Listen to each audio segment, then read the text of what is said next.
February 21st, 2005. At approximately 5 o'clock in the morning, I was boarding a South Norwalk train to go to Stanford.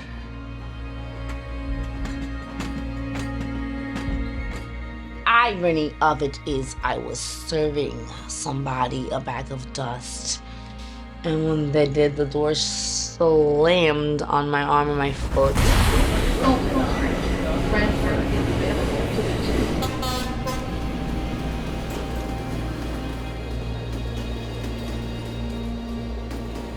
I let go of the bag and then boom, I was fucked.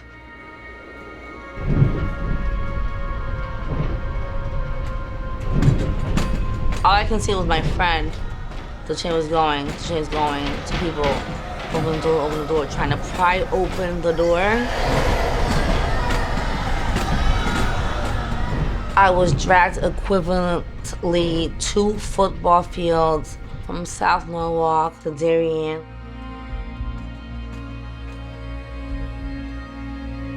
And you know how they have like those, the signs on the train?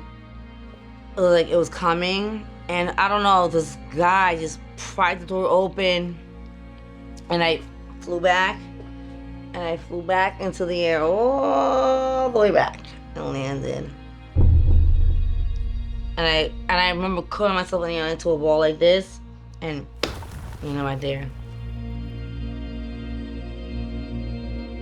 This is a platform, this is a train, and this is gravel. I was like right here. And I pushed myself up, and then some guy was like, Ma, are you okay? And I went to go like this. I jumped up, and I fell right back down. I didn't feel anything that happened to me.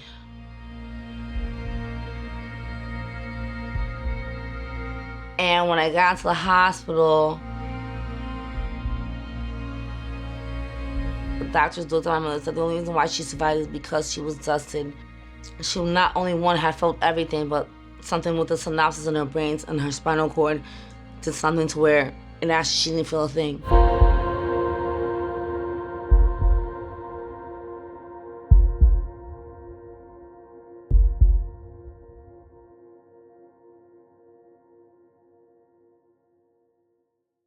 I like anything Nirvana, anything Red Hot Chili Peppers, but every song that I like is my favorite song because if I like it, it speaks to me, and what I can't say, I speak through lyrics and music.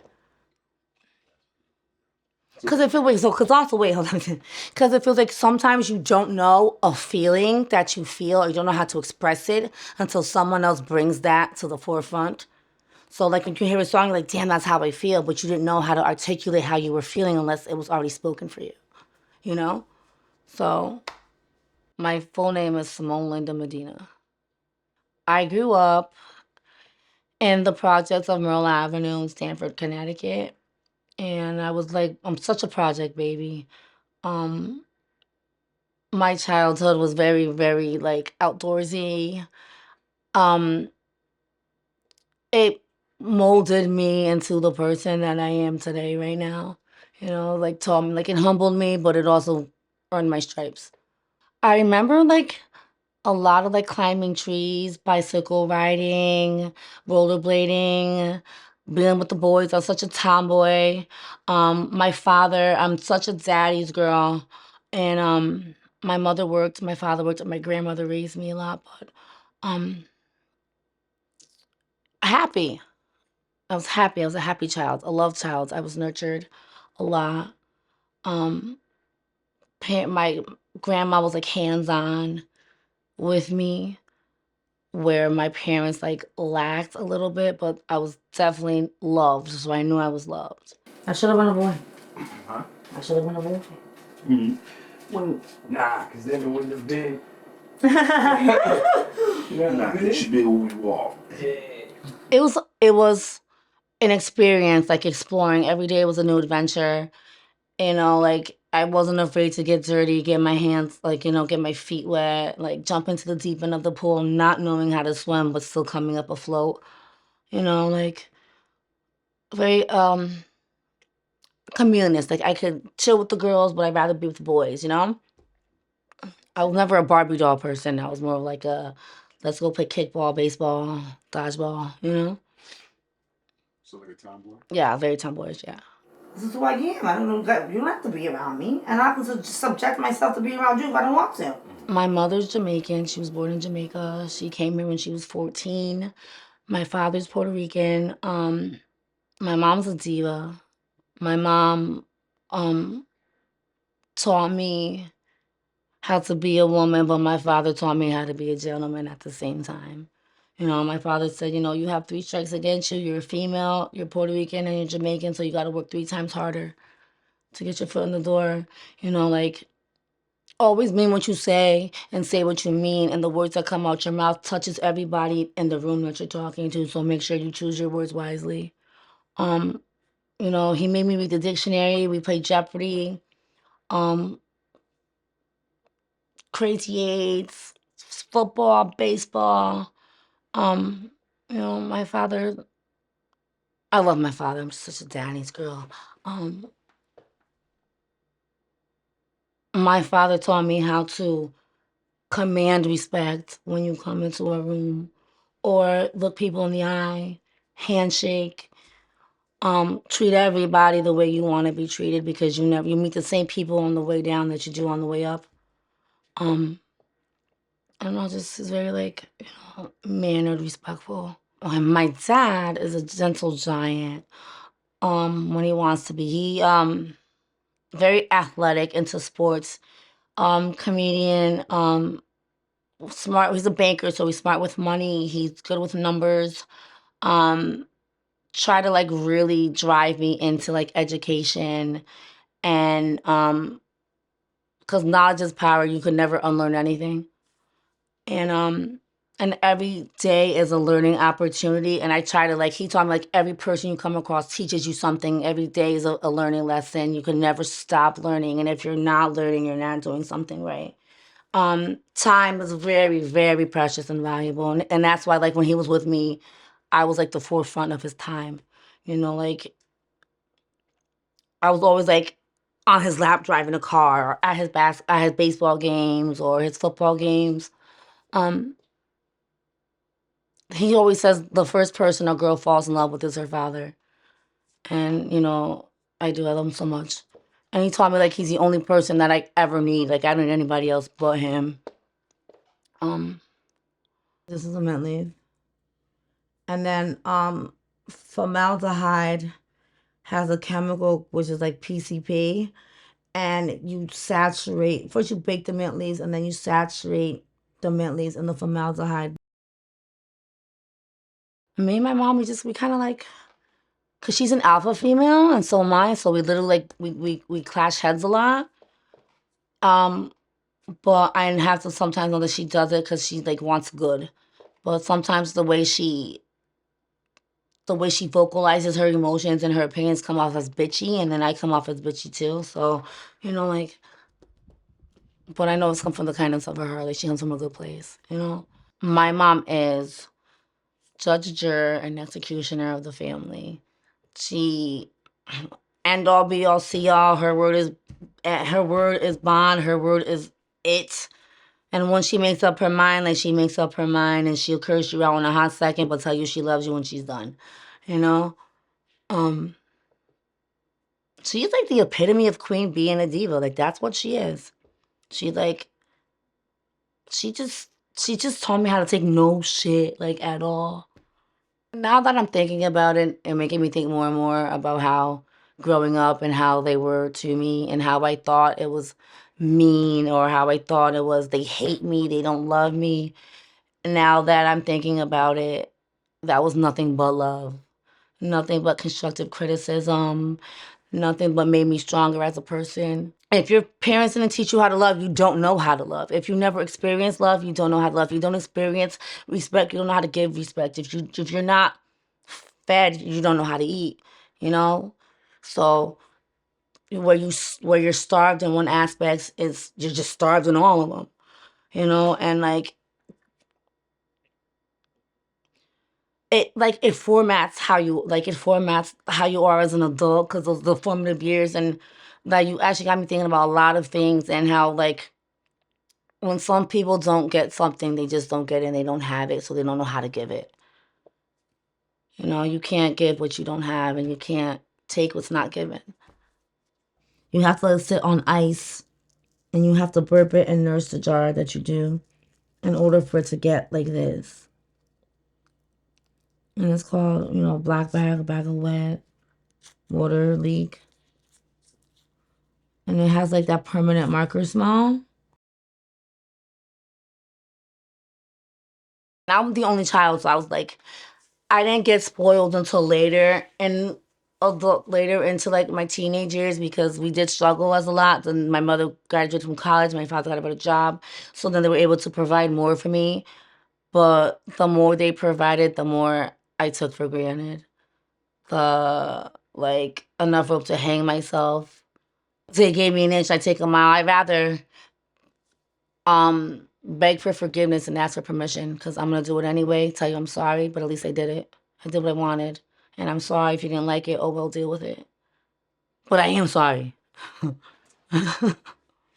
My father taking me to a Backstreet Boy concert, because he suffered. He suffered for 3 hours and 30 minutes through every song, every dance routine, every tear that fell when they came on stage, and he was like, and I was like, I want to take my friend. And he's like, no, you're taking me. I'm going with you. You're not taking it. This is our moment. And if I'm going to give you something, I want it to remember it with me. So I remember asking my dad if I can go with my friends to the Backstreet Boy concert. And then he was like, well, it's on a school night. You're not going. You're not going to be able to go. And I'm not letting you go to New York City by yourself. You're not doing that. You're only 15 years old. You're not going. So of course I threw a tantrum. I cried. I hate you. You don't love me. That's all I wanted. And we didn't go to that one, but then they came a couple months later back to the back. I think what did they go? They went back to like Madison Square Garden or whatever. And my father, like, he gave me an envelope. And then when I opened it up, there were 2 tickets to the Backstreet Boys in there. And he's like, you're not going with your friends, but I'm going to take you. You're going to come with me. And, my father, like, to be like a grown man and sit through a girl screaming. And he even held me through posters like, Nick, I love you. BSB forever. Painted on my face. Yeah, that was good. That was what that was. You never know how, like, because they say love is sacrifice. And he sacrificed and sat through it, even though he couldn't stand it. But for me, he did it. And that's what counts. Him taking me to my first Yankee game. And on the way there, we caught a flat tire, and he had a blue rodeo. We're going, and he caught a flat tire, and I remember like him like, well, we're not gonna make it, we're not gonna tailgate. Oh my God, I have to say, and that's when he taught me how to change a tire. On the fucking side, excuse me, on the side of the highway, like crazy, crazy. That was my first sporting event I went with him, and I love baseball after that. Like baseball's my favorite sport because that's the only sport I can actually understand and tell you what's going on because he broke it down to me. Football, no idea. All I know is get it to the other side of the field. That's it. But every inning, every foul ball, every strike, every curveball, every pitch, everything. Because my dad's an umpire too, so he was telling me a lot about that. PCP was actually an anesthetic. It was for anesthesiologists. But when they put their patients under, they were coming out from the coma mid-surgery. And there was so much rage when they were in pain and everything. So that's why they took it off and made it illegal. Then when he got me my first pair of ice skates. He got me my first pair of ice skates. And I went ice skating. Yeah, I used to go ice skating all the time. Yeah. And then him teaching me how to drive a car. I was like 13. He let me drive a car at 13 around Scalzi Park. Yeah, it's a lot. It's a lot. Because you're actually bringing back shit that I don't even thought I would remember, that I would remember. Like stuff that like a lot of you know, you never know the value of a moment until it becomes a memory. And sometimes, you know, like you forget, like, you know, like I was thinking about music. Music is time machine. You know how you know where you were the first time you heard that song, how it made you feel, the person you were with, and you can live through that, but also like, hey, maybe I should remember. Yeah, and like a lot of memories that are flowing through, you know, through my head. Because he made me read the dictionary. He used to make every, I tell you about that all the time. He made me read the dictionary. Every word, there was a word of the day, even English and in Spanish. So it was always like, because he was so, like, they can never take your knowledge. They can take your money, they can take everything, but they can never take what you learn and what you know in here. And you can always pass, that's a fruit that keeps on giving. You can always pass it on to other people, you know? Yeah. My favorite subject is history. Um, like because you know it kind of like builds up, and you know you can like I'd like to know like what came before me and like why we are the way we are, and like you know like just something about like how people who had no technology, no anything survives. You know, like walking around with candlelights and how the electricity we take for granted. You know, like even like democracy and how the nation was, you know, formed, and how we have the laws that we have today, the Constitution, the wars, slavery, um, because it was intriguing to me. It was very like captivating, and it held my attention. Then it was science because like the solar system, the stars, the galaxies were like that much, and the whole galaxy were like a pin drop, and there's so much more that's out there that we have no idea. Then the ocean, there's levels to the oceans that's not even discovered, so you can't tell me mermaids don't exist. um there's just so much more that we could just discover. And then I played the violin. If I didn't get an A, I was just devastated.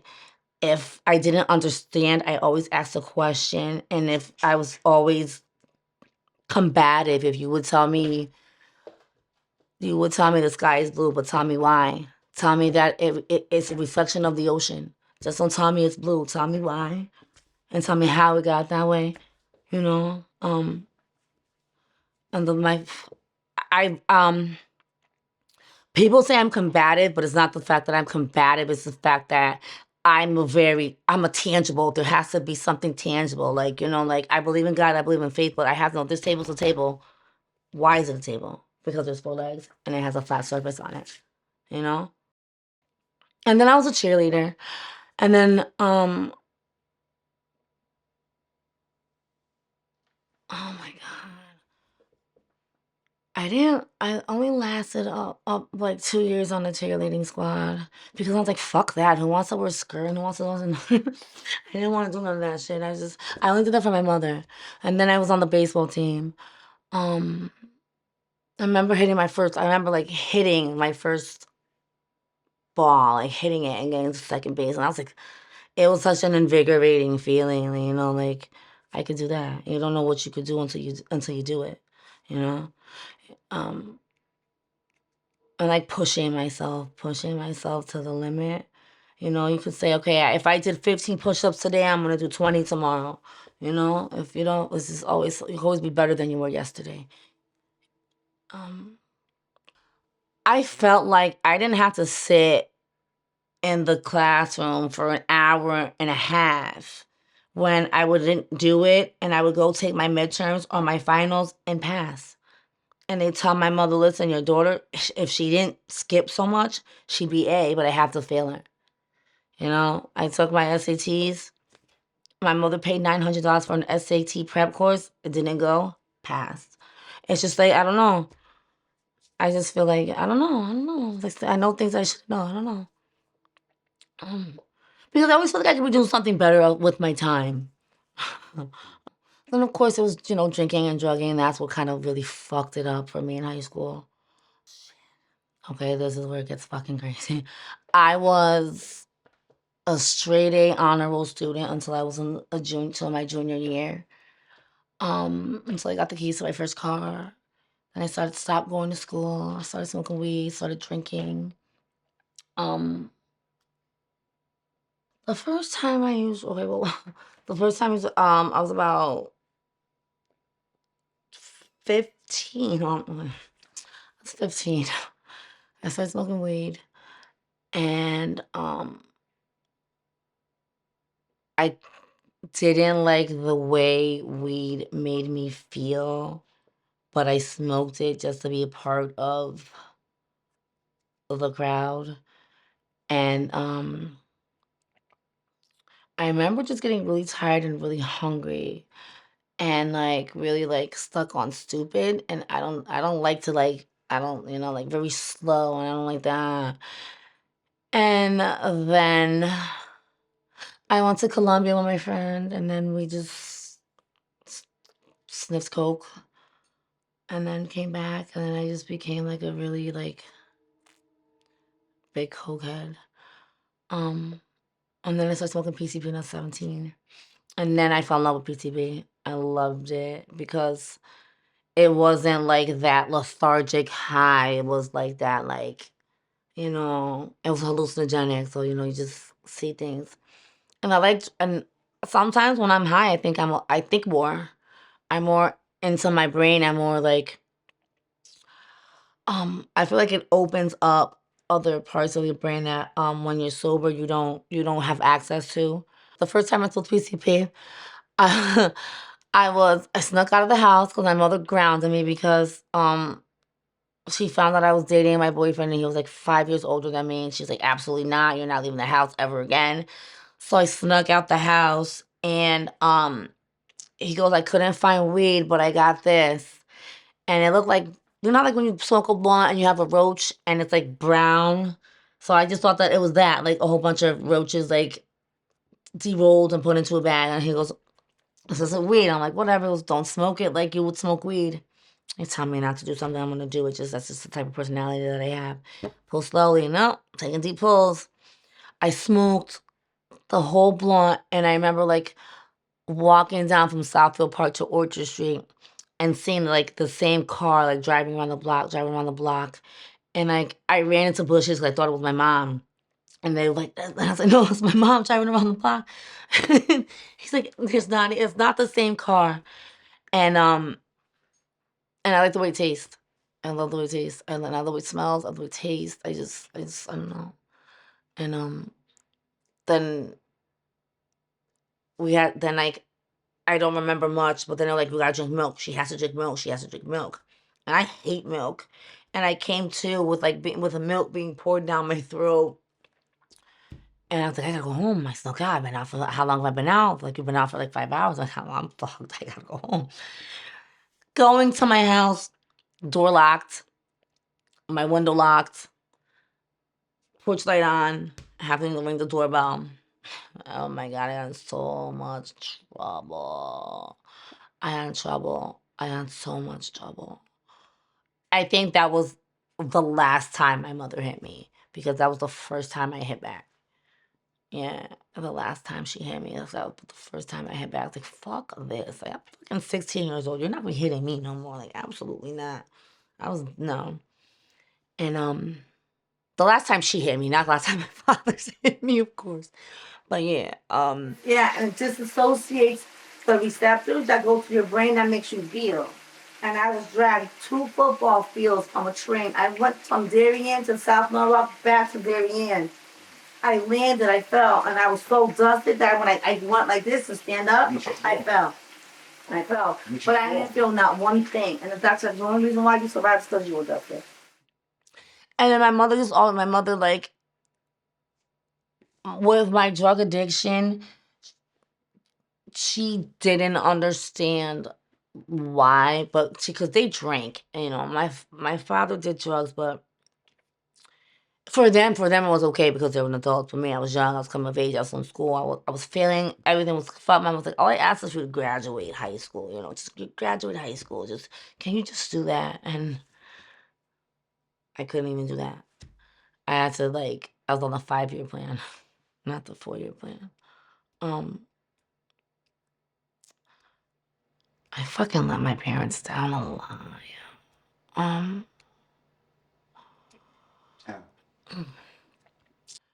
The feeling of having like your mom look you in the eyes and saying, "Where did I fail you as a mother? Where did I go wrong? Why is it that she blames herself for the way that I am?" And I told her, I said, I had to tell her, I said, "Listen, it's not your fault. You did everything right. I just ventured out. You told me to go left, I went right. You told me to go straight, I went backwards, whatever." Because I was just that much of a rebel without a cause at some point once.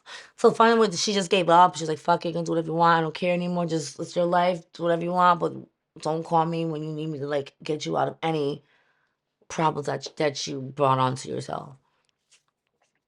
I just don't like the look of, like, disappointment and the feeling of embarrassment that I caused them, you know? Because you don't know what it's like to have so much going for you, and then in the blink of an eye, you just shoot it all to shit. Straight A student, da da da, and then to where, like, straight Fs. And it wasn't because of lacking the knowledge and the capability of passing. It's just the fact that I didn't want to attend school at all. Like, I didn't want to do it anymore. I didn't want to do it. I didn't want to do it. Just being a disappointment, letdown. That's what it is. And it divulged me deeper and deeper into my drug abuse. This is circle. This is drug abuse in the circle. You get high to forget. Then you get high because of shit you did when you were high. Then you want to forget that. And you keep on using it again. It's a circle. It's a circle. You can only numb yourself so much, but not knowing the same reasons you have to get high, the same reasons you should stay sober. That's it. I can get high because I had a bad day. I can get high because I had a phenomenal day. It doesn't matter. Any addict can make any excuse to get high. Any excuse. It's 5 o'clock in the morning, get high. 5 o'clock at night, get high. That's what it is. But when you decide to break the cycle, then you change it. Because when you're doing this, you're going in a circle, in a circle, in a circle, in a circle, you're doing everything over and over again. You're not progressing. You're not going straight. It's like the dog chasing its tail. The dog chasing its tail. How do you expect to change when you keep doing the same thing over and over again, which is the definition of insanity? Into that. But I'm legit 7:30, so I don't know. You can only, like, suppress and numb so much. And then once you're numb, you can't feel nothing, you don't feel nothing. And then once you feel nothing, then what's the point of getting high? Drugs don't even have an effect on you anymore. So you're just getting high for what? Like, there are times when I could take a hit and not get high, right? They not get high, but for some reason, I'm taking the next hit. I'm taking another hit. And I look at everyone, it's trash. It's my chore, it's my slut, it's my something. It's trash. It's not. It's me, because your body gets immune to it so much. And I know that, but I continue like I'm a glutton for punishment. Yeah, I'm just, I don't know. It's like, I know when you go, because I've been in AA since I went to my first rehab when I was 19. I've been going to AA meetings for almost 30, a long time. And that for me has an adverse effect. I've been to rehabs. If you want to stop, you stop. You don't need somebody to teach you how to not do something you don't want to do. If I don't want to do it, I don't do it. I don't need to be taught to not want to do something. If you don't want to do it, you just don't do it. I'm not, no gray areas, black and white for me. So, and you're going to sit there and drill into my head. First of all, you're just teaching me a better way to get high, how to make drugs, how to do everything else. Just get better at my addiction. That's what it does for me. And it just, if you want to stop, you stop. And I've had sober time. I've been sober for a year, but then it's like you come to realize you don't like the person you are when you're sober. But then you don't like the person you are when you're high. For me, that's a war in my head. And I take numerous medications for that shit. How do you like to wake up in the morning and not like the person you see in the mirror? No matter how much drugs you do, no matter how much prescriptions they give you, you got to find out within yourself to like who you are. You don't, you, I'm trying to say this one. You can't keep firing yourself an old chicken grease. You can't keep doing that. Sometimes you just gotta get out of it and keep going. And my part's like, when you dwell too much on the past, you prohibit yourself from having a future. And that's a lot of problem with people that have mental illness and drug addiction. It's like, fuck it, so fuck now. My life is fucked. Let's keep the fuckery going. But not knowing that, listen, you can stop. You can stop. You just gotta want it. And if you don't want it, nobody's gonna teach you. No one's gonna teach you to do something you want. You want it, you want it. Like, AA is a fucking joke, excuse my language, because all it does is when you sit there and you dwell upon the fuck ups that you fucked up, and one day at a time, but every day you're reminding me that I fucked up 2003, July 17th at 8:50 p.m. I fucked up. I drove my car over a bridge. So let me relive that. And then as soon as I'm done, I'm going to go get high because you brought it back in memory that I don't want to relive. What the fuck is that? Like, what type of shit is that? No. I don't need to sit in a meeting every day for an hour, and for an hour just to relive the fuckery that ensued in my life. Absolutely not. No, forget that. Once the door's closed, the door's closed. I can relive that by myself in my room, in my bed with my phone. I don't need to sit in a room full of people to tell me that I'm a fucked up individual and I'm a fucked up person, because I know I'm fucked up. I know that. I don't need somebody to tell me that I'm a fucked up person. I look myself in the mirror every day and tell me that. Because that's what you do when you're an overthinker. You're an overthinker. I'm an overthinker. And sometimes overthinkers, they play out every possible scenario in their head. And every possible scenario, one of them is bound to happen. So you already know what's going to happen anyway because you already thought about it. I knew this was going to come. I knew this shit was going to happen. You know? And it's like, even when there's nothing to feel, you still feel nothing. Even that's a feeling. Emptiness, hollowness, abandonment, everything. Every moment you learn from it and you feel it and you live it. And it's how you deal with it. Life is definitely a series of moments, and all it is like, if you're not going through anything, you're not doing something. And I'm a self-sabotager. Or like my mother comes to tell me the devil, because everything I touch I destroy. But that because if there's no drama going on, there's no point of living life. What the fuck? You know what I mean? Like, there's something going on. I don't know. The feeling that drugs help me escape are the feeling of not being wanted or loved, the feeling of abandonment, the emptiness. You're trying to fill a void that's essentially unfillable, because drugs and alcohol cause people to not love you, cause people to not want you around, cause people to jump ship, because that's not the person that they want to know, not the person who they love or want to be around. So that in tune is another, you're feeling an unfillable void. So it's like, okay, well, you don't want to be around me. I'm going to get high more. And so then, you don't love me because I do drugs. All right, well, let me go do drugs so I could forget that you don't love me anymore. You know what I mean?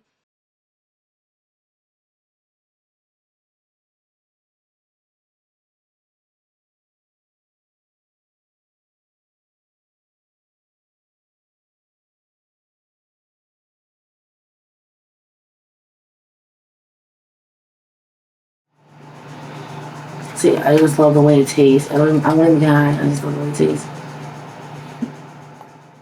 Because for 2 minutes and 30 seconds, you actually escape reality. But then after those 2 minutes and 30 seconds are over, it comes crashing down on you 10 times worse. And then from that 10 times worse, you try to find another 2 minutes and 30 seconds. You're chasing, always chasing something that's just inevitable. It's like the fucking carrot in front of the rabbit. You can never obtain that carrot because as long as that's hanging from over you, you can never grab it. The unattainable goal is unattainable. And us addicts, we know that. And we use that. I'm a smart addict. I can tell you that. I manipulate. I can con. I can do whatever I want to get what I want from whoever I want. Right? But then at the end of the day, I feel like shit for doing that. And then it's like, fuck it, we get high again. I shouldn't have done that to him. I shouldn't have said that to her. I shouldn't have punched her in the face because I was drunk. I shouldn't have done that. But let me smoke a blunt to forget about that. Let me go take a shot to forget about that.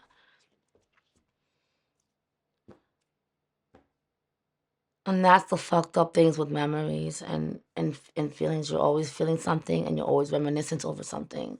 You just have to learn to deal with it sometimes. Just deal with it. Like, I'm saying the same, Moni, put your big girl panties on. Just fucking deal with it. Just deal with your life. Deal with it. And it's like, you know what? Today, I'm not going to get high. I waited, my phone rings. Where you at? I'm coming. You downstairs? I'm coming. You know? Yeah. It sounds good for an hour. Whenever I smell dust, I'm a mermaid. That's why I love mermaids.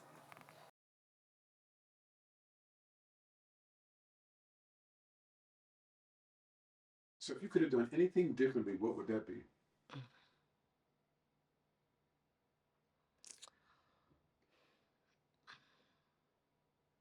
Okay, well that's I don't know. um I would have went to college. I would have done that experience. Um I would have given myself an opportunity to become just a better person. Given myself an opportunity to excel further in life and create a foundation to where I could create a better life for myself and an even better life for my son. Um, I've squandered so many opportunities. Um, I've done a lot of things differently. I would go back to 1995 and start all over again. Start all over again. I can tell you what, I wouldn't have picked up that first drug. I wouldn't have touched that first drink because I know that shit just destroys you, but for some reason it just can't stop. So I don't know. I've done a lot of shit differently. Yeah. Mm. Yeah, I'd probably say I would have went to college. I would have went no, like I could say I take online courses now, but I would actually like physically went away to a university and a college dorm and experienced that life. You know?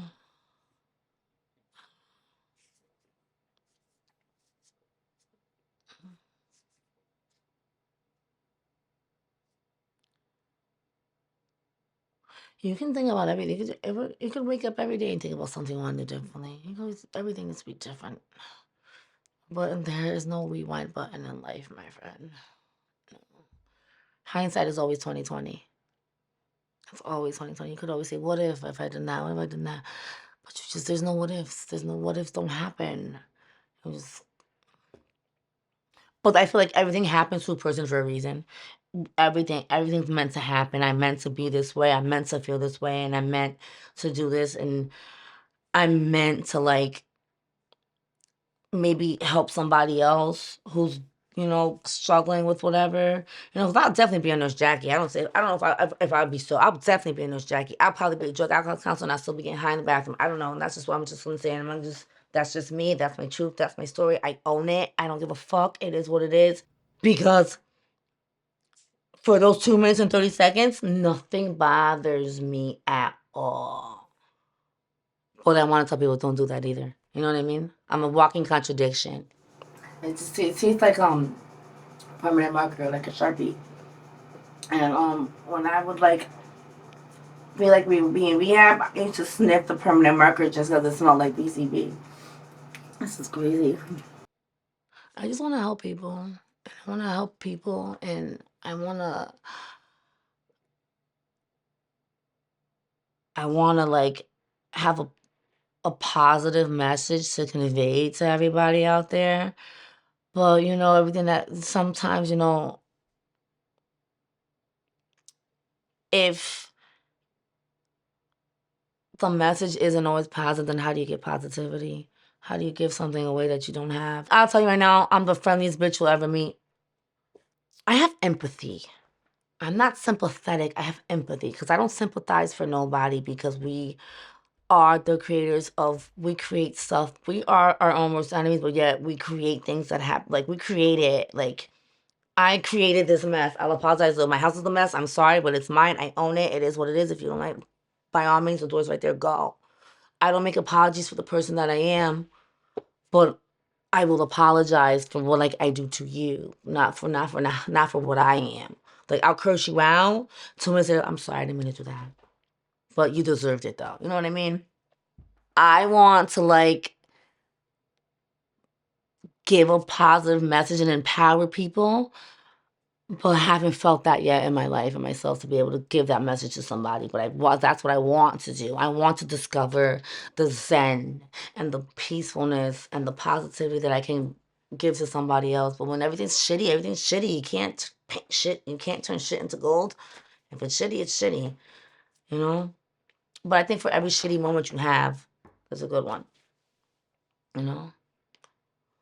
For every bad day, there's 5 good ones. So if suffering through that one bad day means I can have 5 good ones, then fuck it, let the suffering come, because after that, my next 5 days are gonna be worth the suffering.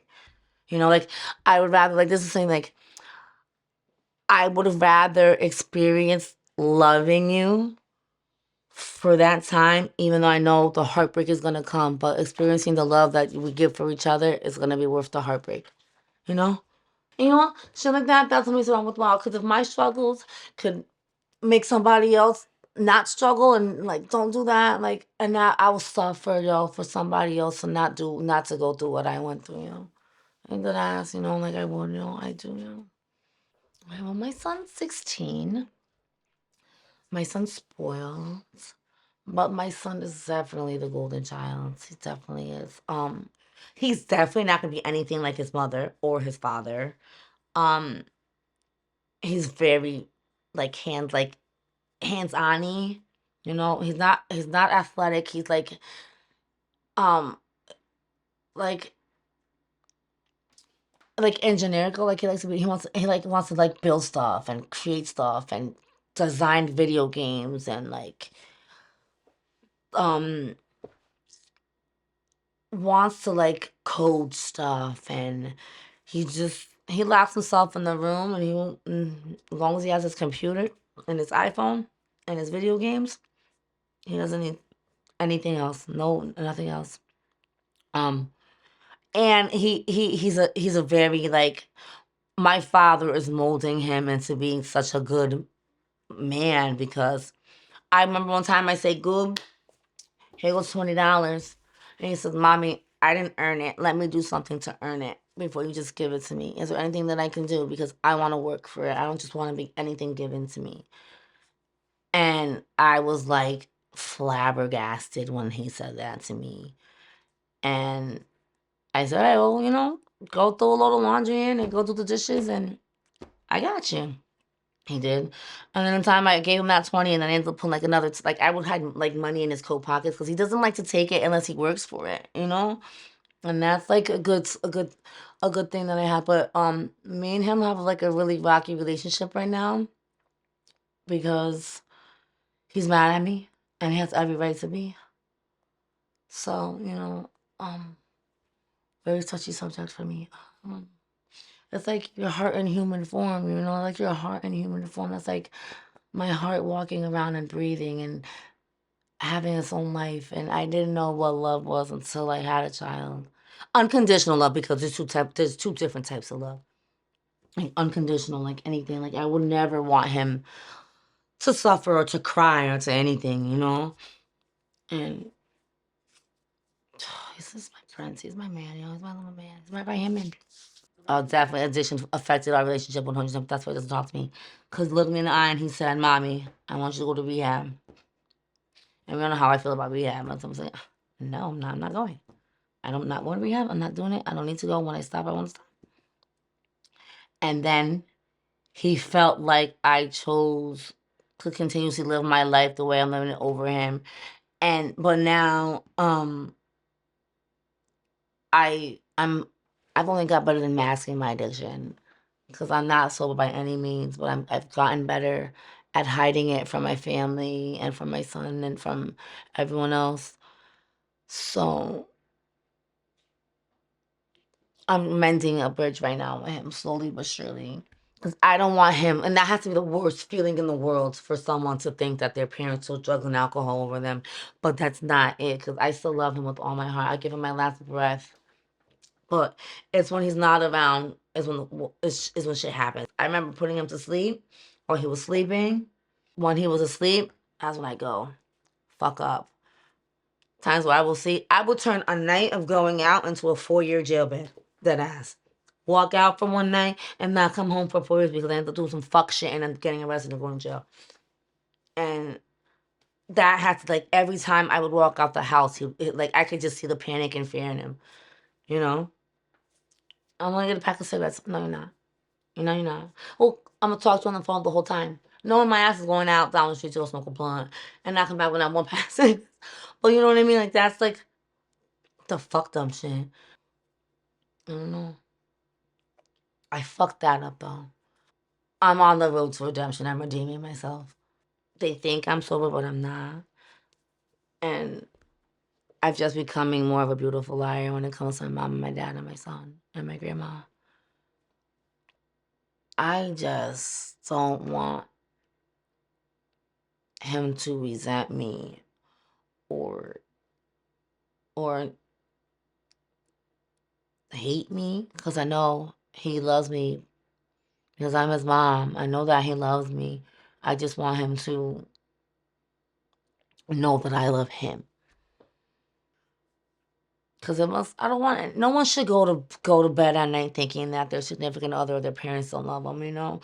And I tell them all the time, I'll tell someone, I love you. Go, I love you. Well, if you love me, show me you love me. Do this, mommy, do that. Don't just tell me, just show me. Don't do that. Don't go out with your friends tonight. Stay home with me. Well, I've been here with you for 5 days. I want to go out with my friends, you know? And then one day it turns into fucking catastrophic moments that scar not only me, but scar him too. And he's only getting older and he's only getting smarter, so he's not stupid at all. Because he's 16. He's at the age where I started fucking up. And he's not like anything like me, and I thank God for that. You know? I thank God for that.